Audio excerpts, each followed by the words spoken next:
Hello everyone, and welcome to an exciting tutorial where we're going to be covering using the Python programming language to create video games.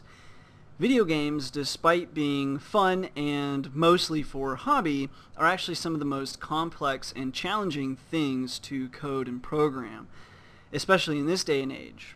So think about your favorite current generation games, something like Battlefield 4, Grand Theft Auto 5, or something like that, or maybe it's another game. But chances are all of these games that you might think of incorporate, first of all, just incredible graphics engines, impressive artificial intelligence, and pretty intricate physics. And that's just to start. Then obviously they've got plot lines and action and user friendliness and all of this. But all these things are actually really complex things to code, each in their own right, and then to make a really great video game you've got to combine all of those things.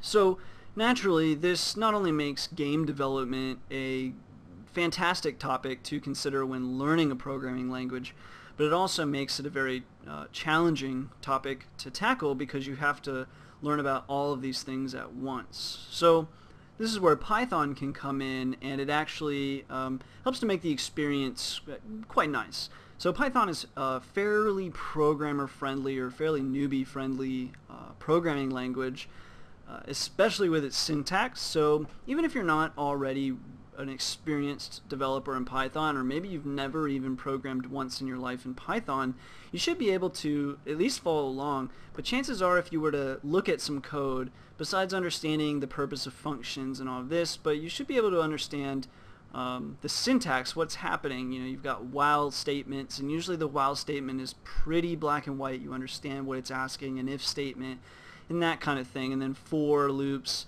generally, unless they're written to be a little bit obfuscated, are generally easy to understand, or at least they can be written to be easily understood. So with that, it is somewhat expected that you have a basic understanding of programming, specifically with Python, throughout this tutorial series. However, if you don't yet know Python or any programming language, the series might be a bit of a challenge for you, but you should actually still be able to follow along. And if anything, you can always just copy the code. But you should be able to follow along and actually understand what's happening, because again, Python is pretty user-friendly, and someone from the outside can pretty quickly grasp it.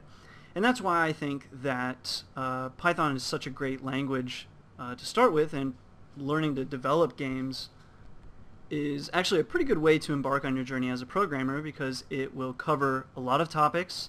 It's actually somewhat exciting and rewarding to make your first video game, and so obviously that's good.